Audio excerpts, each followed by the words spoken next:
ඔබ අදත් එක්වන්නේ ලංකාවේ අංක එකේ සමබර තොරතුරු ප්‍රකාශය ලයිව් ඇට්ටුවෙල් සමගින්. අද ලයිව් ඇට්ටුවෙල් තුළින් ඔබ හමුවන මම මංජුල වීරසිංහ. මම ඉෂාරා සමරසිංහ. අපි අදත් මුලින්ම බලමු ප්‍රධාන පුවත් සිරස්ථාන. මොරටුවේදී සිදු වූ අනතුරකින් කුඩා දරුවන් දෙදෙනෙකු මරුට තුවාල ලැබූ ගැබිනි මව රෝහල්ගත කෙරේ. මිනුවන්ගොඩ සහ පෑලියගොඩ කොවිඩ් පොකුර 23,000 ඉක්මවයි. ඊයේ වාර්තා වූ ආසාදිතයන්ගෙන් 342ක් කොළඹින් 91ක් මහනුවරින්. කොවිඩ් මරණ සංඛ්‍යාව 130 දක්වා ඉහළට.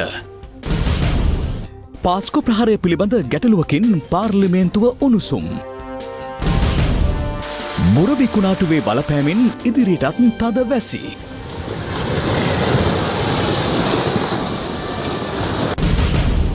යක්කුරේ ජනතාවගේ ඉල්ලීම. ගෙවල් 10ක් ගත්තු ගෙවල් 5ක ඉන්න වගොත් රෝගී. බෙහෙත් ටිකක් ගන්න මේ වගේ පාරක් තියනවා නම් ඒක අතිශයින් වටිනවා. ගිනි කෙලි කර්මාන්තයේ හෙට දවස. නත්තලට තිකුණ ගන්න බැරි එක මේවා විසික් ගන්න තමයි වෙන්නේ. මොරටුව එගොඩ උයන නව ගාලුපාරේ පදික මාරුවක් මත සිදු වූ අනතුරකින් කුඩා දරුවන් දෙදෙනෙකු මේ ගොස් තිබෙනවා. අනතුරෙන් බරපතල තුවාල ලැබූ අදාළ දරුවන්ගේ මව කොළඹ ජාතික රෝහලේ දැඩි සත්කාර ඒකකයේ ප්‍රතිකාර ලැබෙමින් පසුවනවා. මේ පිළිබඳ තොරතුරු ප්‍රවෘත්ති ප්‍රකාශය අතරතුර බලාපොරොත්තු වන්න. මහර බන්ධනාගාරයේ සිදු වූ ගැටුම පිළිබඳව විමර්ශනය සඳහා පත් කළ කමිටුවේ සමාජිකයින් සංඛ්‍යාව 20 දෙනෙකු දක්වා ඉහළ දැමූ බව පොලිස් මාධ්‍ය ප්‍රකාශක නියෝජ්‍ය පොලිස්පති නීතිඥ අජිත රෝහණ මහතා පවසනවා. එම කමිටුව විසින් මේ වන විට මහර බන්ධනාගාරයේ සිද්ධිය සම්බන්ධයෙන් ප්‍රකාශ 78ක් සටහන් කරගෙන ඇති බවයි අද පෙරවරුවේ පත්තරේ වැඩසටහනට එක්වමින් අජිත් රෝහණ මහතා ප්‍රකාශ කළේ. නියෝජ්‍ය පොලිස්පතිතුමනි අද දෙවයින පත්තරේ ප්‍රධාන ශීර්ෂ පාඨයෙන් අහනවා කියනවා භූමදානයේද ආදාහනයේද මහර මරණ අර්බුදයක් මේ අධිකරණ කාරණාවත් එක්ක අධිකරණ වෛද්‍ය නිලධාරියා ඇතුළු සෞඛ්‍යාංශ නිලධාරීන් ඊයේ වත්තල මහේස්ත්‍රාත් වඩාට දැනුම් දුන්නු කාරණාවකුත් මතු කරගෙන මම කැමතියි මේ ගැන ඔබතුමාගෙන් දැනගන්න. මේ සිද්ධියේදී අපි හැමෝම දන්නවා 11 දෙනෙක් මිය ගිය රංගන මේ මිය ගිය 11 දෙනාගෙන් දෙදෙනෙක්ගේ මృత ශරීර මේ වෙනකොට අඳුනගෙන තියෙනවා ඒ ඥාතීන් විසින්. ඒ වගේම මේ PCR පරීක්ෂණ සිදු කරපු මృత ශරීර 11න් 8කම කොවිඩ් ආසාදිත තත්වයක් තියෙන බව තමයි වාර්තා වෙලා තියෙන්නේ. දැන් අපේ රටේ අප්‍රේල් මාසේ 11 වෙනිදා ප්‍රකාශයට පත් කරපු ගැසට් නිවේදනය අනුව කොවිඩ්-19 රෝගය හැදිලා බවට සනාථ වෙලා යම් කෙනෙක් මිය යනවා නම් එම සිරුර ආදාහනය කළ යුතුයි කියලා තමයි මේ ගැසට් නිවේදනයේ සඳහන් වෙන්නේ. ඒ කියන්නේ පුළුස්සන්න ඕනේ. ඒ වගේම සාමාන්‍යයෙන් යම් කිසි අවස්ථාවකදී අපේ රටේ මේ ආකාරයට බාහිර ක්‍රියාවකින් ස්වභාවික නොවන මරණයක් වුණොත් ඒ මරණ ආදාහනය කරන්නේ නැහැ. සාමාන්‍යයෙන් වල්ලන්න තමයි නියෝග කරන්නේ. ඉතින් නමුත් දැන් මේ වසංගතයත් අතර මේ අතර ප්‍රශ්නයක් තිබෙන නිසා ගරු අධිකරණය තීරණය කරලා තියෙනවා මේ සම්බන්ධයෙන් ගරු නීතිපතිතුමාගේ නියෝජනයක් ලබාගෙන ඒ සම්බන්ධ තීරණයක් ලබා දෙන්න. ඊළඟට අපි දැනගන්න කැමති පාතාල කල්ලි අතර ගැටුමක් ඒ අභ්‍යන්තරයේ ඇති වී තිබෙනවාද? රංගන මේ සම්බන්ධයෙන් මුලින්ම අපරාධ පරීක්ෂණ දෙපාර්තමේන්තුව විමර්ශනයක් ආරම්භ කරා. මෙහිදී නිලධාරීන් 12ක් යොදවලා තමයි මේ විමර්ශනය සිදු කරන්න පටන් ගත්තේ. නමුත් විශාල ප්‍රකාශ සංඛ්‍යාවක් තියෙන නිසා අද වෙනකොට මේ නිලධාරී සංඛ්‍යාව 20ක් දක්වා වැඩි කරලා තියෙනවා. දැන් මේ වෙනකොට ප්‍රකාශ 78ක් ඊයේ සවස් වෙනකොට ලබාගෙන තිබුණා. මේ ප්‍රකාශ 78න් 30කට ආසන්න සංඛ්‍යාවක් බන්ධනාගාර නිලධාරීන්ගේ තවත් 30කට ආසන්න සංඛ්‍යාවක් රැඳවියන්ගේ ලබාගෙන තිබුණා. ඊට අමතරව වෛද්‍යවරුන් ඒ වගේම හෙද කාර්ය මණ්ඩලවල ප්‍රකාශ තමයි ලබාගෙන තිබුණේ. අර ඔබ මම අහගෙන කියනවා මේ අර ප්‍රතිවර්ග පාණ්‍ය මෙන්න මේ වගේ කාරණා සම්බන්ධයෙන් උත් ඒවා බාරව හිටපු වෛද්‍යවරියගෙනුත් ප්‍රකාශ ලබාගෙන තියෙනවා. දැන් අපි මේ ප්‍රකාශات එක්ක වීඩියෝ පටත් ලැබිලා තියෙනවා. මේවා අධ්‍යයනය කරලා බලාපොරොත්තු වෙන්නේ යම් ආකාරයකට කොහොමද මේ ගැටුම නිර්මාණය වුණේ, කවුද මේකට නායකත්වය දුන්නේ, මේක පිටුපසින් හිටියේ කවුද, කවුරු හරි අනුබල දුන්නාද, යම් කිසි ආකාරයකින් වෙනත් බාහිර පාර්ශවයක් උදව් කරාද, එහෙම නැත්නම් ශනිකව මේ ගැටුම ඇති වුණාද, මේ කියන ප්‍රතිවර්ග කියන දේ පාණය කිරීමෙන් යම් කිසි ආදේශකයක් හැටියට මද්ද්‍රව්‍ය ආදේශකයක් හැටියට භාවිතා කරන්න පුළුවන්ද, මේ කාරණා සියල්ල ගැන විමර්ශනය කරනවා. මම හිතන්නේ අපිට තව සතියක් විතර යනකොට මේ සියලු කරුණු හෙළි කරන්න පුළුවන් පුළුවන් වෙයි රටටත් මාධ්‍යටත්. හොඳයි දැන් බන්ධනාගාර කොමසාරිස් ජෙනරාල් තුෂාර උපුල්දෙනිය මහතා අප සජීවව සම්බන්ධ කරගන්නවා. කොමසාරිස් ජෙනරාල්තුමනි මේ අද දිනමින පත්තරේ පොල්ගෙඩි අකුරේ ප්‍රධාන ශීර්ෂ පාඨ දෙකෙන් එකක් කරලා තියෙනවා වැලිකඩ බන්ධනාගාරයට හෙරොයින් තොගයක්. මේක අප්‍රේල් වෙනකම් ප්‍රමාණවත් කියලා බන්ධනාගාර ආරංචි මාර්ග කියනවලු. STF ආරක්ෂාව නැතිවීම හේතුවයි කියලා සඳහන් කරනවා. රංගන මෙහෙමයි මේ දිනවල අපි මේ කොරෝනා සංගතේ ව්‍යාප්ත වීමත් සමග විශේෂ කාර්ය බලකාය తాවකාලිකව පොඩ්ඩක් අයින් කරලා තියෙනවා. ඒ වගේම අපේ බන්ධනාගාර බුද්ධ්‍යංශ මේ සම්බන්ධයෙන් දැඩි අවධානයෙන් ඉන්නේ. ඒ වගේම සෝදිසි කිරීමත් අපි සිද්ධ කරනවා. නමුත් අපිට කොරෝනා සංගතයත් එක්ක අපේ සෞඛ්‍ය ආරක්ෂිත උපක්‍රමත් එක්ක තමයි මේක යන්නේ. මේ වගේ දේවල් වෙන්න පුළුවන්. මොකද මේ මද්ද්‍රව්‍ය භාවිත කරපු පුද්ගලයන් ඉන්නේ ඇතුලේ ඒගොල්ලන්ගේ විශාල උත්සාහයක් තියෙනවා මද්ද්‍රව්‍ය බන්ධනාගාරට ගෙන්න ගැනීමට. ඒක නිසා මේ සම්බන්ධයෙන් මම සොයා බැලීමක් කරනවා. ඉතින් අපිට අර මුලින් වුණා වගේම අපිට තාමත් අංග සම්පූර්ණ සෝදිසියක් කරන්න බැරි වුණාට අපි විශේෂ බුද්ධ්‍යංශ මේ වෙනකොට සත්‍යය ක්‍රියාත්මක වෙනවා. නමුත් මේ තත්ත්වය අපි ඉදිරි සති කිහිපය තුළ අපි නැවතත් දැඩි සෝදිසි කිරීම කරන්න කටයුතු කරනවා.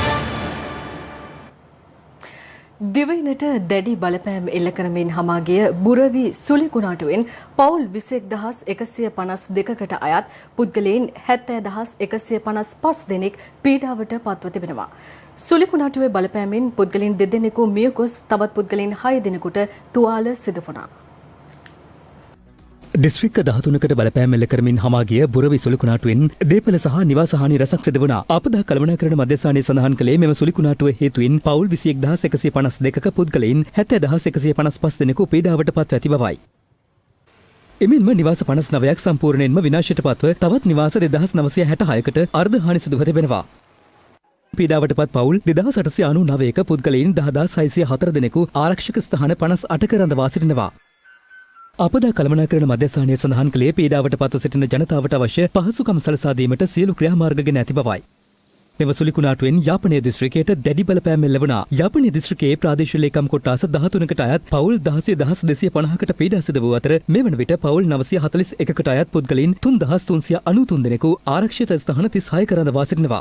මේ අතර මෙම සුලිකුණාටු තත්ත්වයෙන් පීඩාවට පත් පවුල් 88කට අයත් පුද්ගලයන් 134 දෙනෙකුට අත්‍යවශ්‍ය ආහාර ද්‍රව්‍ය බෙදා හැරීම නාවික හමුදාව විසින් සිදු කරනු ලබනවා. මෙම අවතැන් පෙරෙස පූර්ණකරී ප්‍රාදේශීය ලේකම් කොට්ටාශයේ නිවාස 2ක නවාතැන්ගෙන සිටින බවට වාර්තා වනවා. මේ අතර මඩකලපුව කාතන්කුඩිය මුහුදේ දියනෑමට ගිය පුද්ගලයන් 3 දෙනෙකුගෙන් එක් අයෙකු දියගිලී අතුරුදන්ව තිබෙනවා. නව කාතන්කුඩිය බදුරිය ප්‍රදේශයේ මරෙක්කාර්පටු මගේ පදිංචි 26 හැවිරිදි තරුණයෙකු මෙලෙස අතුරුදන්ව ඇති බව අප වාර්තාකරු පැවසුවා. අතුරුදන්ව සිටින පුද්ගලයා සෙවීම සඳහා නාවික හමුදාව සහ පොලිසිය එක්ව මෙහෙයුමක් ආරම්භ කරනු ලැබුවා. යාපනය දිස්ත්‍රික්කයේ ප්‍රදේශ රැසකට ඊයේ දිනද මිලිමීටර් 150 ඉක්ම වූ දැඩි වර්ෂාවක් ඇද හැළුණා. ඒ හේතුවෙන් ප්‍රධාන බස් නැවතුම්පොළ ඇතුළු ප්‍රදේශ රැසක ජලයෙන් යටව තිබෙන අයුරු දැක ගැනීමට හැකි වුණා.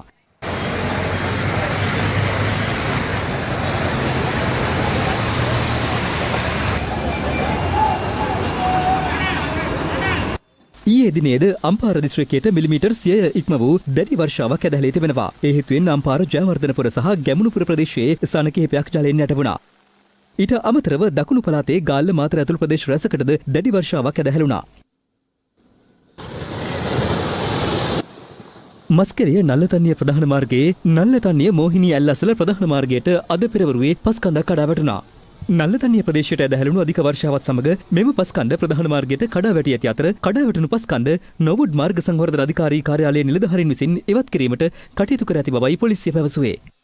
බුරවි සුලිකුණාටුව හමායාමෙන් පසුව මන්නාරම්බොක්ක මුහුදු ප්‍රදේශයේ පැවති ගැඹුරු පීඩන අවපාතයක් බවට පත්ව මන්නාරමට කිලෝමීටර් 145ක් බටහිර දෙසින් ස්ථානගත වී ඇති බව කාලගුණ විද්‍යා දෙපාර්තමේන්තුවේ නියෝජ්‍ය අධ්‍යක්ෂ ජෙනරාල් අතුල කරුණානායක මහතා ප්‍රකාශ කළා. සුබෝදෑසන රංගන මේ කොළඹ අහසයට ගොඩක් කළු කරලා තියෙන්නේ. ඒකට බුරවි අපි කියපු තරම් හිතපු තරම් දරුණුනේ නැහැ ආසනාවක්. ඒක තමයි වෙන්න ඕනේ. හැබැයි පෙර සූදානම හොඳයි. දැන් මේ බලපෑම තාම තියෙනවද? මොකද මේ කාලගුණේ වැස්ස තත්ත්වයේ තියෙන්නේ. ඇත්තෙන්ම මේකේ දැනට තියෙන්නේ ඍජු බලපෑම නෙමේ රංගන. මේක දැනට මන්නාරම බොක්ක දිශාවෙන් ඉන්දියා වෙරළබඩ තීරයට ඇතුළු වෙන ලකුණු තියෙනවා. එතකොට තාම එක තැන පල්වෙවින් වගේ තමයි තියෙන්නේ. එතකොට මේක දැන් සුලිකුණාටෝ නෙවෙයි දැන් ඊට වඩා අඩු තත්යකට ගිහිල්ලා තියෙනවා ගැඹුරු පීඩන අවපාතයක් බවට. එතකොට මේකේ දැනට තියෙන්නේ ඍජු බලපෑම විශේෂයෙන්ම අපි කියලා තියෙනවා දිවයිනේ උත්තලමේ ඉඳන් කංකසන්තුරේ හරහා තිරුකුණාමලය දක්වා තියෙන පෙරළබඩ තීරයට ඔබ්බෙන් තියෙන මුහුදු තීරවල ගැඹුරු සහ නොගැඹුරු මුහුදු තීරවල දීවරහා නායක කටයුතුවල යෙදෙන්න එපා කියන එක අපි තවදුරටත් දීවරහා නායක ප්‍රජාගෙන් ඉල්ලා සිටිනවා. ඊට අමතරව මේකේ වක්‍ර බලපෑම දැනට තියෙනවා තවදුරටත් දිවයිනේ උතුරු මැද වයඹ ඊට අමතරව තිරුකුණාමලය වගේ පැතිවල දිස්ත්‍රික්ක වලට අහස වලාකුළින් බරව සාමාන්‍යයෙන් තද වැසි විශේෂයෙන්ම බලාපොරොත්තු වෙනවා වයඹ සහ උතුරු පළාතටත් තිරුකුණාමලය වගේ දිස්ත්‍රික්ක වලත් මිලිමීටර් 100ක් වන වර්ෂාපතන තියෙනවා. මීට අමතරව අපි නිරන්තරයෙන්ම තව වැසි තත්ත්වයන් නිර්මාණය වෙන ලකුණු තියෙන්නේ බස්නාහිරයි සබරගමු මධ්‍යම වගේ පළාත්වල ඕනෑම අවස්ථාවක තනින් තන වැසි හෝ ගිගුරුන් සහිත වැසි තත්ත්වෙනුත් තියෙනවා. ඊට අමතරව ඌව සහ අම්පාර සහ මඩකල්පු වගේ දිස්ත්‍රික්කවල සවස් යාම වෙනකොට වැසි හෝ ගිගුරුන් සහිත වැසි තත්ත්වයන් නිර්මාණය වෙලා තියෙනවා. මේ ඇවිල්ලා මේ පද්ධතිය අපේ දිවයිනේන් බැහැරට ගියත් මේකේ වක්‍ර බලපෑම් හේතු කරගෙන තමයි මේ වැසි තත්ත්වයන් තියෙන්නේ. හැබැයි මේක ලොකු අනතුරුදායක තත්ත්වයක් නෙවෙයි කියන එක තමයි පැහැදිලිව කියන්න තියෙන්නේ. මෙරට COVID-19 ආසාදිත මරණ සංඛ්‍යාව 130 දක්වා ඉහළ ගොස් තිබෙනවා. ඒ ඊයේ COVID-19 ආසාදිත තවත් මරණයක් වාර්තා වීමත් සමගයි. මේ අතර COVID-19 ආසාදිතයින් සංඛ්‍යාවද 26559 දක්වා ඉහළ ගියා. COVID-19 ආසාදිත 72 වෙනි පුද්ගලයෙකු ඊයේ මිය ගොස් ඇති බව රජයේ ප්‍රවෘත්ති දෙපාර්තමේන්තුව වාර්තා කළා. පිළියන්දල ප්‍රදේශයේ පදිංචිකරුවෙක් වන ඔහු මිය ගොස් ඇත්තේ COVID-19 ආසාදිතව ජාතික බෝවන රෝග විද්‍යායතනයේ ප්‍රතිකාර ලැබෙමින් සිටියේදී. මරණයට හේතුව ලෙස COVID-19 නියුමෝනියාව නිසා උග්‍ර වූ බැක්ටීරියා ආසාදනය සහ හෘද රෝගයක් බව රජයේ ප්‍රවෘත්ති දෙපාර්තමේන්තුව පැවසුවා. මේ වන විට COVID-19 ආසාදිත මරණ 130ක් වාර්තා වී ඇති අතර ඉන් 117ක්ම වාර්තා වී ඇත්තේ ඔක්තෝබර් 4 වෙනිදායින් පසු ඇති වූ COVID-19 දෙවන රැල්ලත් සමගයි. එම පුද්ගලයින්ගෙන් වැඩිම සංඛ්‍යාවක් වාර්තා වී ඇත්තේ වයස අවුරුදු 71ට වඩා වැඩි පුද්ගලයින් වන අතර එම සංඛ්‍යාව 56ක්. අවුරුදු 61ත් 70ත් අතර පුද්ගලයින් 23 දෙනෙකු, 51ත් 60ත් අතර පුද්ගලයින් 18 දෙනෙකු, අවුරුදු 41ත් 50ත් අතර පුද්ගලයින් 13 දෙනෙකු සහ අවුරුදු 31ත් 40ත් අතර පුද්ගලයින් 9 දෙනෙකුද COVID-19 ආසාදනය වීම හේතුවෙන් මිය ගොස් තිබෙනවා. වයස අවුරුදු 10ත් 30ත් අතර වයස් ඛණ්ඩයේ පුද්ගලයින් 3 දෙනෙකුද මිය ගොස් ඇති බව COVID-19 පැතිරීම වැළැක්වීමේ ජාතික ක්‍රියාන්විත මධ්‍යස්ථානය නිවේදනය කළා. මේ අතර ඊයේ COVID-19 ආසාදිතින් 521 දෙනෙකු මෙරටින් හඳුනාගෙනු අතර ඉන් 9 දෙනෙකු විදේශගතව සිට පැමිණ නිරෝධායන වෙමින් සිටි පුද්ගලයින්. ඉන් 1 විදේශිකයෙකු වනවා. ඊයේ දිනේ COVID-19 ආසාදිතින් 517 දෙනෙකු මෙරට පුද්ගලයින් අතරින් හඳුනාගෙනු අතර ඉන් වැඩිම පිරිසක් වාර්තා වී ඇත්තේ කොළඹ ප්‍රදේශයෙන්. ඒ 342ක්. කොළඹින් හඳුනාගත් ආසාදිතයින් අතරින් වැඩිම ආසාදිත සංඛ්‍යාව වන 82 දෙනෙකු හඳුනාගෙන ඇත්තේ කොළඹ 14 ග්‍රෑන්ඩ් පාස් ප්‍රදේශයෙන්. තවත් 73 දෙනෙකු වැලිකඩ ප්‍රදේශයෙන් හඳුනාගෙන ඇති අතර ආසාදිතයින් 59 දෙනෙකු දෙමටගොඩ ප්‍රදේශයෙන් සොයාගෙනුණා. මහනුවරින් ආසාදිතයින් 91 දෙනෙකු සහ කළුතරින් ආසාදිතයින් 44 දෙනෙකුද හඳුනාගෙන තිබෙනවා. ඒ අනුව මිනුවන්ගොඩ සහ පෑලියගොඩ COVID-19 පොකුරින් හඳුනාගෙනු ආසාදිතයින් සංඛ්‍යාව 23000 ඉක්මවා ගිය අතර එම සංඛ්‍යාව 23001ක්. ඉන් 10030 දෙනෙකුම මේ වන විට පූර්ණ සුවය ලබා රෝහල් වලින් පිටත්ව ගොස් තිබෙනවා. බණ්ඩාරගම අටලුගම ප්‍රදේශයෙන් ඊයේ දිනේදී පමණ COVID-19 ආසාදිතින් 56 දෙනෙකු හඳුනාගෙන බව සෞඛ්‍ය අංශය පවසනවා. ඒ අනුව මේ වන විට එම ප්‍රදේශයෙන් පමණ හඳුනාගෙන ඇති සමස්ත ආසාදිතින් සංඛ්‍යාව 420කට ආසන්නයි. අටලුගම වෑවිට ගොරොක්ගස්සන්දිය ප්‍රදේශයේදී පුද්ගලයෙකු හදිසියේ අසනීප වී ඇදවැටීම හේතුවෙන් පානදුර මූලික රෝහලට ඇතුළත් කෙරුණා. ඒ ප්‍රදේශවාසීන් පොලිසියට කළ දැනුම් දීමකින් අනතුරුවයි. සෞඛ්‍ය අංශය පැවසුවේ අදාළ පුද්ගලයා අටලුගම ප්‍රදේශයේ හුදකලා කිරීමට පෙර පානදුර ප්‍රදේශයේ සිය ඥාත නිවසකට ගොස් ඇති අතර නැවත සිය නිවසට පැමිණෙමින් සිටියේදී මෙලෙස හදිසියේ අසනීප වී ඇති බවයි. එම පුද්ගලයා PCR පරීක්ෂණයකට ලක් කිරීමට නියමිත බවයි සෞඛ්‍ය අංශය පැවසුවේ. දැනට සංචරණ සීමා පනව ඇති නෝටන් බ්‍රිජ් දනුකැලේ වතුආයේ පහළ කොටසේ එකම පවුලේ තිදෙනෙකුට COVID-19 ආසාදනය වී ඇති බව හඳුනා ගැනුණා. මීට පෙරද එම පවුලේ පුද්ගලයෙක් COVID-19 ආසාදිතයෙකු ලෙස හඳුනාගෙන තිබූ අතර ඒ අනුව නිරෝධායනයට ලක් කර තිබූ ඔහුගේ බිරිඳ, දියණිය සහ පුත්‍රයාට මෙලෙස COVID-19 ආසාදනය වී ඇති බව සෞඛ්‍ය අංශය පැවසුවා. නෝටන් බ්‍රිජ් ලොනෙක් ප්‍රදේශයෙන් සහ හැටන් සෙම්බුවත්ත ප්‍රදේශයෙන්ද ආසාදිතින් දෙදෙනෙකු ඊයේ හඳුනාගත්තා. ඊට අමතරව බගවන්තලාව ලෙන්ගොඩ් වතුආයෙන්ද තවත් ආසාදිතයෙකු හමු වූ බවයි සෞඛ්‍ය අංශය පැවසුවේ. මෙලෙස හඳුනාගත් ආසාදිතයින් COVID-19 ප්‍රතිකාර මධ්‍යස්ථාන වෙත යොමු කෙරෙනු අතර ඔවුන්ගේ සමීප ආශ්‍රිතයින් නිරෝධායනයට යොමු කෙරුණා. COVID-19 නව ආසාදිතයින් හඳුනා ගැනීම සඳහා ඊයේ දිනෙත් PCR පරීක්ෂණ 13111ක් සිදු කෙරුණා. ඒ අනුව මෙරට සිදු කර ඇති සමස්ත PCR පරීක්ෂණ සංඛ්‍යාව 8,89,155ක්. මේ වන විට මෙරටින් හඳුනාගෙන ඇති සමස්ත COVID-19 ආසාදිතයින් සංඛ්‍යාව 26559ක්. ඔවුන්ගෙන් 6991 දෙනෙකුම තවදුරටත් රෝහල්ගතව ප්‍රතිකාර ලබන අතර ආසාදිතයින් 19438 දෙනෙකු පූර්ණ සුවය ලබා රෝහල් වලින් පිටත්ව ගොස් තිබෙනවා. පෑලියගොඩ මීගහවත්ත වැලිසර ප්‍රදේශවාසීන් පිරිසක් ඊයේ විරෝධතාවක නිරත වුණා. ඒ දැනට හුදකලා කර ඇති තම ප්‍රදේශවලට සහන නොලැබුණු බවට විරෝධය පළ කරමින් එම පිරිසට අද වන විට විසඳුමක් ලබා දෙන බවට පොලිසිය පොරොන්දු වීමත් සමග විරෝධතාව අවසන් කෙරුණා. මේ අතර බොරැල්ල සිරිසර උයන මහල් නිවාස වාසීන්ද විරෝධතාවක නිරත වනවා. ඒ තම මහල් නිවාස හුදකලා කර තිබීම හේතුවෙන් සිය දෛනික කටයුතු අඩාල වී ඇති බව පවසමින් මහල් නිවාස වාසීන් මාර්ගයට පැමිණීමත් සමග යම් උණුසුම් තත්ත්වයක්ද හටගත්තා. විශේෂයෙන්ම දැන් මේ කොළඹ මහල් නිවාස ආශ්‍රිතව තියෙන තත්ත්වය සම්බන්ධයෙන් අපි හැමෝගෙම අවධානය යොමු වෙන්න ඕන. ඒ අය දිගින් දිගටම දැනුම් දෙමින් තියෙනවා. ඒ ප්‍රදේශවල හුදකලාභාවය සම්බන්ධයෙන් මේ තියෙන තත්ත්වයන් සමාලෝචනය කළා. දැන් එදාට සාපේක්ෂව වාර්තාවෙන් රෝගීන් ගාන යම් මහල් නිවාසයක අඩු වෙමින් යනවා නම් ඒ වගේම මේ මහල් නිවාසය ඇතුලේ රෝග ව්‍යාප්තිය සැලකිය යුතු ලෙස පාලනය වෙලා කියලා සෞඛ්‍ය අංශ විශ්වාස කරනවා නම් හැකි ආසන්නතම අවස්ථාවේදී ඒ ප්‍රදේශවල හුදකලාභාව ඉවත් කිරීම තමයි වඩාත් සුදුසුම ක්‍රියාමාර්ගය වන්නේ. හැබැයි අපි මතක තියාගන්න ඕනේ මේ හුදකලාභාව ඉවත් කළාට ප්‍රදේශවල අවදානම 100%කින් බැහැර වෙලා නෙමෙයි අපිට ඉවත් කරන්න සිද්ධ වෙන්නේ. මේ මහල් නිවාසවල සහ ඒ අවට ජීවත් වූ ජනතාව සෑහෙන කැපකිරීමක් කරලා තමා මේ ලොක්ඩවුන් ක්‍රියාවලියට සහාය දුන්නේ. මෙහි ප්‍රතිඵලයක් හැටියට මේ ලොක්ඩවුන් කරපු මහල් නිවාස ගණනාවක මේ වන විට රෝගීන්ගේ වාර්තා වීම යම් ප්‍රමාණයකට අඩු වෙලා තියෙනවා. ඒ ප්‍රදේශවල අපිට අර මුලින් වාර්තා වුණු ආකාරයේ අසාමාන්‍ය මරණ වාර්තා වීම අඩු වෙලා තියෙනවා. මේ තත්ත්වය නැවත සමාලෝචනය කරලා ඉදිරියේදී බොහෝ විට ක්‍රමානුකූලව ඒ කියන්නේ ලොක්ඩවුන් ආරම්භ කරපු ප්‍රදේශ සම්පූර්ණයෙන් එකවර ආය ඉවත් කරනවා කියනවට වඩා තෝරාගත් ස්ථානවලින් ක්‍රමානුකූලව මේ ලොක්ඩවුන් කරන ප්‍රදේශ අඩු කිරීමට ඉදිරියේදී කටයුතු කරાવી. මොරටුව එගොඩ උයන නව ගාලුපාරේ පදික මාරුවක් මත සිදු වූ අනතුරකින් කුඩා දරුවන් දෙදෙනෙකු මිය ගොස් තිබෙනවා.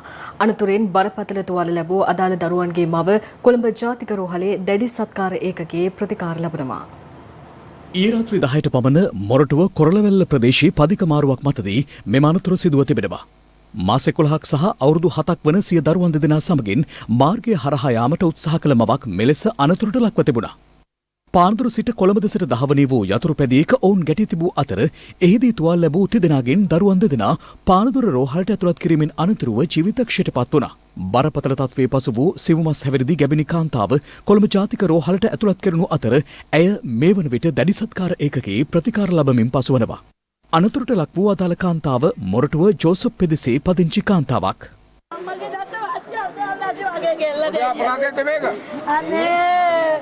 අනේ වගේ කෙල්ල යන්න ඇති වෙතනින් පැනලා අම්මා බත් ටිකක් හොයන්න යන්න ඇති හරි දුකක් ඉන්නේ මගේ කෙල්ල දෙයියනේ මට වේටි එතන පාර පයින් අම්මාට යන්න එන මේ ඉඳලා තියෙන මේ කහයිද ඉන්නකොට එකපාරටම අර ෆොටෝ බයික් කාර්යයක් ගහගෙන ගිය පින්මම අම්මා ඔතන එක ළමෙක් හදන අනිත් ළමයා ඊගාව තැන ළමයි දෙන්නම ඉවරයි අම්මට අමාරුයි ළමයි දෙන්නම අයිතිගල් වේතන මාත්‍ය දැන් අවුරුදු ගානක් තිස්සේ මේක නවත්තන්න බෑ. අද එක දරුවෙක් ඒ ගෑණිගේ බඩේ මේ ළමයි දෙන්නෙක් නැගේලා. දැන් තවත් දේශීය පුවත් කිහිපයක්. ස්වර්ණවාහිනී රුවන්කාසි වැස්ස සමග එක් වූ තවත් වාසනාවන්තයින් 5 දෙනෙක් ඊයේත් රුවන්කාසි වරම් හිමි කරගත්තා. ඒ අනුව රුවන්කාසි බෙදී ගියේ රාගම, අනුරාධපුර, වැලිමඩ, මහනුවර සහ කෑගල්ල යන ප්‍රදේශවලටයි. ඊයේත් රාත්‍රී 7ට විකාශය වූ ඇලඩින් ටෙලිනාට්‍ය නරඹන අතර මුල්ම රුවන්කාසියට හිමිකම් කිව්වේ රාගම පදිංචි ප්‍රසාදිනී ගුණවර්ධනයි. අග්නි පියාපත් ටෙලිනාට්‍ය නරඹා රුවන්කාසියක් දිනා ගැනීමට අනුරාධපුර ලලනී ප්‍රියංගිකා සමත් වුණා. හොඳවැටි ටෙලිනාට්‍ය නරඹන අතර මහනුවර UP ඉන්ද්‍රාණි රුවන්කාසි වරම් හිමි කරගත්තා. වැලිමඩ දයංජිකා උදයංගනී රුවන්කාසියක් දිනාගත්තේ හදවතේ කතාව නරඹන අතරතුරයි. කෑගල්ලේ ඉමාෂා උමයන්ගේ සේනාධීර ඊයේ රුවන්කාසි වරම් හිමි කරගත්තේ සිහින සමාගම නරඹන අතර තිරයේ දිසූ රුවන්කාසි වාර ගණන නිවැරදිව සඳහන් කර 77 SMS කිරීමේ ඔබට යළිත් රුවන්කාසි වරම් හිමි කර ගැනීමට ලබන සමුදා සිට අවස්ථාව හිමිවන අතර ඒ සඳහා ඔබ කළ යුත්තේ ස්වර්ණවාහිනී ටෙලිනාට්‍ය සමග රැඳී සිටීමයි. COVID-19 වසංගතයෙන් අපේ ජනතාව ආරක්ෂා කර ගැනීම සඳහා අපේ ආරක්ෂකංශ දැවැන්ත මෙහෙවරක් සිදු කරනු ලබනවා. ඔවුන් වෙනුවෙන් පොලිස් තහන විෂබීජහරණයට ලක් කිරීම සඳහා ස්වර්ණ ශ්‍රී සත්කාර ඉටු කළ මෙහෙවරෙහි තවත් අදියරක් ඇතන්ස් ජාත්‍යන්තර අධ්‍යාපන ආයතනය සමග එක්ව සිදු කළා. මෙම නව ව්‍යාපෘතිය තුළින් ස්වර්ණ ශ්‍රී සත්කාරය හරහා කොළඹ සිට ගාල්ල දක්වා වූ පොලිස් ස්ථාන සියල්ල විෂබීජහරණයට ලක් කිරීමට අප කටයුතු කළා. ඒ අනුව කොළඹ සිට ගමන් ආරම්භ කළ ස්වර්ණ ශ්‍රී සත්කාර වැඩසටහනේ එක් කණ්ඩායමක් බේරුවල පොලිස් ස්ථානයේ වෙත පැමිණියා. කොවිඩ් වසංගතයෙන් ජනතාව ආරක්ෂා කර ගැනීමෙන් රට පුරාම දැවැන්ත වැඩපිළිවෙලක් ක්‍රියාත්මක වෙනවා. ඉතින් ඒ වැඩපිළිවෙලට අපේ වගකීම ඉටු කරමින් ස්වර්ණවාහිනී අපි ඒ සහයෝගය ලබා දෙන්න තමයි ස්වර්ණ ශ්‍රී සත්කාරය මේ ආකාරයෙන් අපේ රටේ පොලිස් ස්ථාන වෙත රැගෙන යනු ලබන්නේ. ගාල්ලෙන් ආරම්භ කළ අනෙක් කණ්ඩායම ළඟා වුණේ කොස්ගොඩ පොලිස් ස්ථානය වෙතයි.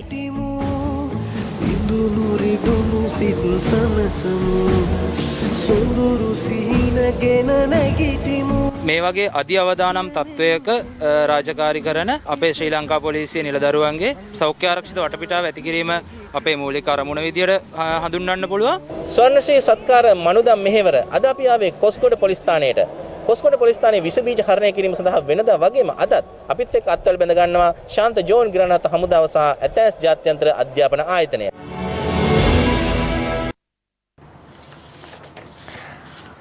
අයවැය කාරක සභා අවස්ථාවේ විවාදයේ වරාය හා නාවික සංචාරක යන අමාත්‍යවල වැය ශීර්ෂ පිළිබඳ විවාදය අද ආරම්භ වුණා. එහිදී පාස්කු ප්‍රහාරය සම්බන්ධයෙන් නිරෝෂන් පෙරේරා මන්ත්‍රීවරයා ඇසූ ප්‍රශ්නයක් හේතුවෙන් සභාව උණුසුම් වුණා.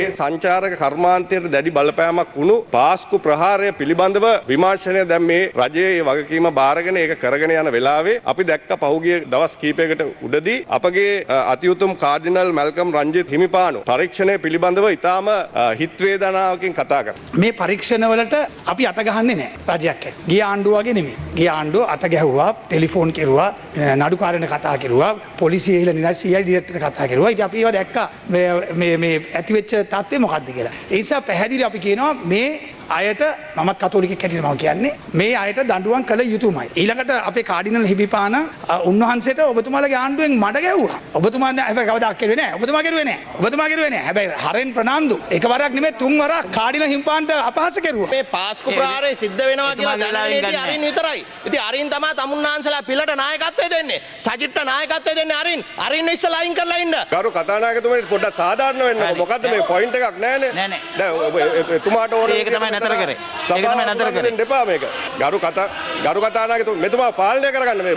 ලංසා ඇමතුමා මොන පිස්සු බල්ලෙක් වගේ කෑ ගන්නවද? අපි ඇව්වේ ලංසා ඇමතුමාගෙන් කාඩිනල් උන්වහන්සේ කියන දේ වැරදිද? අපි පැහැදිලිව කියන්නේ මේ පරීක්ෂණය ඉතා ඉක්මනින් කරලා ත්‍රස්තවාදීන්ට උදව් කරපෝ ත්‍රස්තවාදී කටයුතු සඳහා ආධාර අනුබල දුන්නු ඒ සියලු දෙනා විශේෂයෙන් ඒ සිද්ධිය වෙන්න ඉස්සලා වනාතවිල්ල සිද්ධියේදී සැකකාරයන්ව බේරගත්තු ඒ අයත් අල්ලලා එයාට දඬුවම් කරන්න ඕන කියන එක තමයි පැහැදිලිව කියන්නේ. දැන් මේ ආණ්ඩුව ඇවිල්ලා අවුරුද්දකටත් වඩා වෙනවා. ඉතින් ඔය සැකකාරයන්ව ගන්න කියන්නකො ඇතුළට. මොකද්ද ඔක තව කතා කර ඉන්නේ මේ සභාවේ? හැබැයි මෙතන ඔබතුමාගෙන් මම මතක් කිරීමක් කරනවා මේ කතානායක පුටුවේ ඉන්න ගරු කතානායකතුමනි ඔබතුමාට ඉස්සෙල්ලා හිටපු මේ පුටුවේ පළවෙනි වැරද්ද කරේ මෙතනින් ගරු කතානායකතුමනි. මෙතනින් තේරීම්කාරක සභාවක් දැම්ම පොලිසියට කරන්න තියෙන යුතුයකම කරන්නේ නැතුව තේරීම්කාරක සභාව පාර්ලිමේන්තුවෙන් පුළුවන්ද බෝම්බ ගහපු ඒවල්ලා. මේක හරියට පරීක්ෂණ කරන්න ඕනේ මේ පොලිසිය සහ ඒ ආයතන. අපිට ගිහිල්ලා මේ පරීක්ෂණ කරන්න බෑ. තමුන්නාන්සලා ගත්තාම මොනවද කිව්වේ? රිෂාඩ් බදුදින් මහත්තයා ගත්තාම කිව්වා දේශපාලන පරිගණින් කියලා. තමුන්නාන්සලා පාරට බැස්සා. ඒ නිසා මම ගරු කතා අන්තිමවත් ඔබතුමා අදටත් හෙලා දකින්නවද හරෙන් ප්‍රනාන්දු කියපු දේ වැරදි කියලා. ඔබතුමා ඉඳගන්න. කාරින් ප්‍රනාන්දු කියපු ප්‍රකාශය මම අදත් හෙලා දකින්න. බොහොම ස්තුතියි. ඔබතුමාට පොඩි කොන්දක් දෙමින් යනවා සතුටු වෙනවා. ගරු මණ්ඩිතුමනි ඔබතුමාට ඔය තියෙන කැක්කුම උවමනාව ඔබතුමාලගේ යහපාලන ආණ්ඩුව කාලේ තිබ්බනම් ඔయిత වඩා කලින් මේ ජීවිත ටික බේර ගන්න තිබ්බා. ඔබතුමාලගේ පක්ෂයේ ඔබතුමාගේ ප්‍රධාන නායකයෙක් තමයි කාඩිනල් හිමිපාණන්ට පෞද්ගලිකව විවේචනය කරේ. ඔබතුමා ඒක හෙලා දකින්න ඕනේ. හෙලා දක්නව විතරක් නෙවෙයි ඔබතුමා අද අපට විවේචනය කරනවා නම් ඔබතුමා අද එතුමා එක්ක එක වේදිකාවේ නගින්න බෑ. නාමල් රාජපක්ෂ මහත්මයාත් ඕක දිගින් දිගටම කිව්ව නිසා මම අද වගකීමෙන් කියනවා එදා මම කරපු ප්‍රකාශය පොලිසිය මේක දැනන් හිටියයි කිව්වේ ගැන මම කවදාවත් තාත්තා නෙමෙයි සීයා නෙමෙයි බාප්පා කිව්වයි කියලා කිව්වත් මම ඒක ගැන අසතුරු වෙන්නේ නැහැ. අද මේ පරීක්ෂණය වෙන්නේ මම එදා කරපු ප්‍රකාශය නිසා මේක දැනගෙන හිටපු මේකක් කියලා නෑ. ඒ නිසා තමයි අද ඔක්කොම පරීක්ෂණය වෙන්නේ. කොච්චර ගල් ගහලා මට ගැහුවත් කමන්නේ සත්‍ය කවදාරි දෙයියෝ ඔප්පු කරලා පෙන්නයි කියන එක විතරක් කියනකොට. හරි බොහොම ස්තුතියි. ගරු මණ්ඩලතුමනි මම ඔබතුමාගේ මේ දුරකථන ඔබතුමා ගැන නෙවෙයි කතා කරේ. ඔබතුමා කරපු ප්‍රකාශයක් ගැන ඉඳ මේ දෙක පටලව ගන්න එපා. අර කතානායකතුමනි අපි අහනවා අපේ යහපාලනයකට දැන් බැන්න ඒකේ කෙරුවා කියලා ඒ කාලේ අත්අඩංගුවට ගත්ත අයට අමතරව කවුරු හරි අත්අඩංගුවට අරගෙන තියෙනවා තමුන්නාන්සලා ආණ්ඩුවට පත් වුණාට පස්සේ 271 දෙනෙක් දැන් අත්අඩංගුවේ ඉන්නවා. දැන් මොනවද කියන්නේ? දැන් ඔබතුමා කියන්නේ සියලු දෙනාම මේ වෙනකොට අත්අඩංගුවට අරන් තියෙන ඔක්කොම. දැන් ඔක්කොම අත්අඩංගුවට දැන් ඊට ගිය පාර්ලිමේන්තුවේ විශ්වාස භංගයක් ගෙනාවා මේ ඒ රජයේ ඇමතිවරයෙක්ට විරුද්ධව. මේ කරුණු කීපයක් දාලා. දැන් ඒ කරුණු එතකොට ඔබතුමාලා කියන්නේ ඒවා ඔප්පු වෙලා නැහැ කියලා මේ අවස්ථාවේ මෙහෙම ඉන්වෙස්ටිගේෂන් එකක් තියෙනවානේ ඒක තියෙන රහස් තියෙන තොරතුරු ඔබතුමාට මම දෙන්නේ නැහැ. ඒ පාස්කු ප්‍රහාරය සම්බන්ධයෙන් ISIS එකේ සම්බන්ධයක් තියෙනවා. ඒකට ලංකාවේ පුද්ගලයෙක් සම්බන්ධයි කියලා ඔබතුමා කියන දැනුවත් වෙලා ඉන්නවද නැද්ද කියලා කියන්නේ. ඒක අපි දන්නවා. ඉතින් ඒ රහස් කියන්නේ නැහැ දැන් නඩුව දැන් බලන්න නඩුව එනකොට සමහර වෙලාවට මේ සභාවේ ඉන්න අය මේ මේකට සම්බන්ධයි කියලා ඔප්පු වෙන්න පුළුවන්. පවතින කොවිඩ් වසංගත තත්ත්වයක් සමගින් මෙරට කර්මාන්තයන් රැසකටම දැඩි ලෙස බලපෑම් එල්ල වෙ තිබෙනවා. පාරම්පරිකව ගිනිකෙලි කර්මාන්තයේ යෙදෙන කිඹුලාපිටිය ප්‍රදේශයේ ජනතාවද මේ වන විට ගැටලු රැසකට මැදිව සිටිනවා. මේගඹුව කිඹුලාපිටිය ප්‍රදේශය ප්‍රසිද්ධව ඇත්තේ පාරම්පරික ගිනිකිලි කර්මාන්තයේ හේතුවෙන්. කාලයක් තිස්සේ තම නිෂ්පාදන කටයුතු ඉතා හොඳින් කරගෙන ආ ප්‍රදේශයේ ගිනිකිලි කර්මාන්තකරුවන්ට පසුගිය වසරේ සිදු වූ පාස්කු ප්‍රහාරය සහ මේ වසරේ පැවති කොවිඩ් වසංගතය හේතුවෙන් දැඩි අර්බුදකාරී තත්වයකට පත්ව තිබෙනවා. ප්‍රදේශයේ ගිනිකිලි නිෂ්පාදන බලපත්‍රලාභීන් 200කට වැඩි පිරිසක් එම කර්මාන්තය පවත්වාගෙන යන අතර ඒ හරහා 50,000කට අධික පිරිසකට වක්‍රහා ඍජු රැකියා අවස්ථා උදා වුණා. කෙසේ නමුත් නිෂ්පාදනකරුවන් අද වන විට පත්ව ඇත්තේ ඉතා බරපතල අවධානමකටයි. පාස්කු ප්‍රහාරයේ ඉඳන්ම අපගේ ගිනිකෙලි කර්මාන්තයට පහර වැදුනා. අපි යම්කිසි බලාපොරොත්තුවක් ඇති කරගෙන ගිය සිංහල අවුරුද්දට නිෂ්පාදන කටයුතු සිද්ධ කරනු ලැබුවා. මාර්තු මාසයේ මුළු ලංකාවම කොවිඩ් වසංගතය වෙලා ගැනීම නිසා අපගේ ගිනිකෙලි කර්මාන්තය එහෙම් පිටින්ම එදා ඉඳන් අද දක්වාම යන හිටලයි තියෙන්නේ. මගේ මේ වැඩපොළ ඇතුලේ හිටිය 55ක් විතර. දැන් ඉන්නේ ඔක්කොම 10යි. අපේ වැඩවලට ඉල්ලුමකුත් නැහැ. දැන් දී ගන්න දියුත් හදපොයි ඉක්කොන්නේ දියුත් නැතු ඉන්නේ. මේ රටේ තත්ත්වය තමයි මේ කොරෝනා ප්‍රශ්නේ. මේ රටේ මේ බාධිත තත්ත්වෙ නිසා අපිට මේ රජෙන් නැහිම කිසිම හානියක් වෙලා නැහැ අපිට මේ. කිඹුලාපිටිය, කටියල, දෙමංහන්දිය, කොණ්ඩගම් මුල්ල, දාගොන්න, කටුවැල්ලේගම, මිරිස්වත්ත, කදිරාන හා කළුවරිප්පුව යන ප්‍රදේශවල ජනතාව ගිනිකිලි කර්මාන්තයෙන් තම ජීවිකාව සරි කරගන්නවා. වසර දෙකක් තිස්සේ තම කර්මාන්තයට එල්ල වූ බරපතල අර්බුදයත් සමග ගිනිකිලි සඳහා වෙළඳපොළ අහිමි වී යාම සහ ජනතාව ගිනිකිලි මිලදී ගැනීමට යොමු නොවීම හේතුවෙන් කර්මාන්තයේ නියැලෙන්නන් හට කර කියාගත නොහැකි තත්වයක් මේ වන විට උදා වී තිබෙනවා. අනේ මහත් රස්සාවක් වශයෙන් කරන්නේ මේ ඉරටු සුද්ධ කරනවා. ඉරටු සුද්ධ වල අපි මේ රතින් හතර මහතුන්ට මේ ගෙනලා දෙනවා. අපි වගේ තව සෑහෙන ඉන්න 400ක් මේ ආවට. සිංහල උද්දර හැදුවේ. ඒතොර සිංහල උද්දරත් විකුණ ගන්න බැරුව ගියා. ඊළඟට දීපාවලියට බැරුව ගියා කොරෝනා ප්‍රශ්නේ ඇති වුණා. ඊළඟට අපි මේ නත්තලට තමයි මේක හැදුවේ. ඒ නත්තලට විකුණ ගන්න බැරුව ගියොත් මේවා විකුණන්න බෑනේ. මේවා විසිකන්න තමයි වෙන්නේ. මහනුවර දිගන අලුත්වත්ත ප්‍රදේශය ආශ්‍රිතව අද තවත් සුළු භූචලනයක් සිදුව තිබෙනවා. භූවිද්‍යා හා පතල් කැණීම් කාර්යාංශය සඳහන් කළේ අද පෙරවරු 5:41ට පමණ මෙය සිදු වී ඇති බවයි. ඒ සමගින් දේශීය පුවත් කිහිපයක් කෙටියෙන් දකිමු දැන්.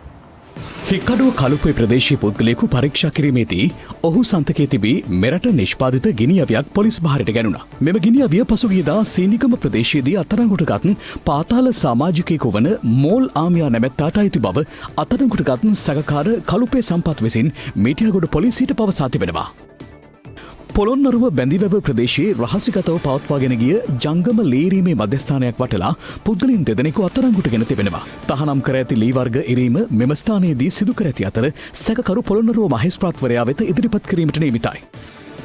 වැලිමඩ බොරලන්ද හවරිය මල්වල රක්ෂිතයේ මහා පරිමාණයෙන් වන විනාශයන් සිදු කළ පුද්ගලයන් දෙදෙනෙකු අත්අඩංගුවටගෙන තිබෙනවා. වසර 200කට වඩා ඉපැරණි ගස් මෙලෙස කපා දමා තිබෙදී බෝගහගොඹුර පොලිසිය විසින් සොයාගෙන තිබෙනවා. සැකකරුවන් වයස අවුරුදු 70 ඉක්ම වූ අය බවයි පොලිසිය පවසන්නේ. බණ්ඩාරගම හොරණ මාර්ගයේ ගැලනිකම ප්‍රදේශයේදී ආපදාවට ලක් වූ බස් රථයක් ඇදගෙන ආ ලොරි රථයේ කේබලයේ ගැටි යතුරු පැදියක් අනතුරට ලක්ව තිබෙනවා. මෙම අනතුර සිදුවන අයුරු CCTV කැමරාවේ මෙලෙස සටහන්ව තිබුණා. Is live at 12. ක්‍රීඩා පුවත් වෙතයි දැන් අවධානය. Cricket Nova Kalamba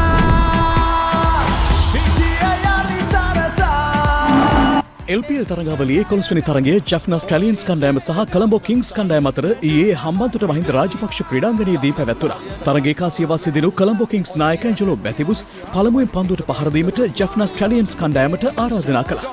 ඒ අනුව පිටියට පිවිසි ජැෆ්නා ස්ටැලියන්ස් ක්‍රීඩකයින්ට නියමිත පන්දු වාර 20 අවසානයේ කඩලු 9ක් දැවී රැස් කර ගැනීමට හැකි වුණේ ලකුණු 148ක් පමණයි. අවිෂ්ක ප්‍රනාන්දු ලකුණු 26ක් සහ වනිදු හසරංග ලකුණු 41ක් රැස් කළා.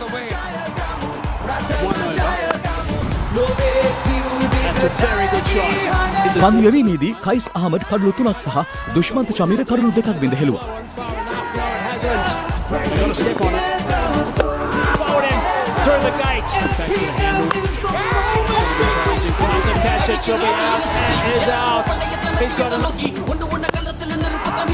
Forces this one. Didn't have the power to stop Lichtenstein down. Down the track. Has he gone all the way? Yes, he has. That's a beauty. That is what they needed. That's a big boundary challenge. Down the ground straight. Now they're both wide. That's 4. That connection's outstanding. Bowled him through his legs. ලකුණු 149ක ඉලක්කයක් හඹා යාමට පිටියට පිවිසි කොලම්බෝ කිංග්ස් ක්‍රීඩකින් පන්දුවර 19යි පන්දු දෙකක් තුල කඩලු 4ක් පමණක් දැවි ලකුණු 151ක් ලබා තරගයේ ජයගත්. දිනේෂ් චන්දිමල් නොදවි ලකුණු 68ක් රැස් කළා. ඊට 4 පහර 7ක් සහ 6 පහර 2ක් ඇතුළත්. ආන්ඩ්‍රි රසල් ලකුණු 32යි. පන්දු යැවීමේදී වනිදු හසරංග කඩලු 2ක් බිඳ හෙළුවා. Under pressure.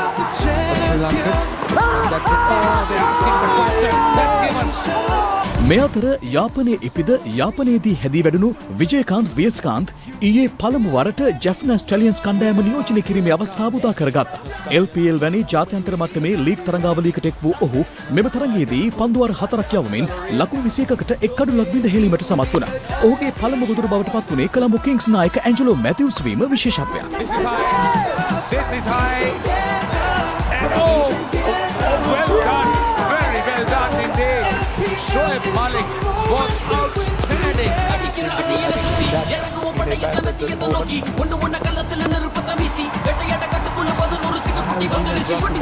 යාපනයේ සිට පැමිණි මෙම ක්‍රීඩකයා වෙනුවෙන් ක්‍රීඩා අමාත්‍යවරයා කුමාර් සංගක්කාර මහේල ජයවර්ධන සහ විජේකාන්ත්ගේ පළමු කඩුල ලෙස ගොදුරු වූ ඇන්ජලෝ මැතිව්ස්ද ට්විටර් සටහන් තබමින් ඔහුට සුබ පැතුම් එක් කර තිබීම විශේෂත්වයක්. කෙසේ වෙතත් මෙම තරගයේ කොලම්බෝ කිංග්ස් කණ්ඩායම කඩුළු 6කින් ජයගත් අතර පිත්තෙන් දස්කම් දැක්වූ දිනේෂ් චන්දිමල් තරගයේ වීරයා බවට පත් වුණා. අද දිනේ තවත් තරග දෙකක් පැවැත්වෙන අතර පළමු තරගය දඹුල වයිකින් කණ්ඩායම සහ ගෝල් ග්ලැඩියේටර්ස් කණ්ඩායම අතර පැවැත්වීමට නියමිතව තිබෙනවා. දඹුල වයිකින් කණ්ඩායමේ නිල මාධ්‍යානුග්‍රහය දරන්නේ 3FM, Run FM, EFM සහ ස්වර්ණවාහිනී මාධ්‍ය ජාලයයි. ඉතින් මම හිතනවා අපේ බෝලර්ස්ලාට ඉස්සරහට යද්දී තවත් හොඳට ඉදිරි තරඟ කරන්න පුළුවන් වෙයි කියලා. අද දිනේ දෙවනි තරගයේ ලෙස කොලම්බෝ කිංග්ස් කණ්ඩායම සහ කැන්ඩි ටස්කර්ස් කණ්ඩායම අතර තරගයේ පැවැත්වීමට නියමිතයි. Lanka Premier League 2020.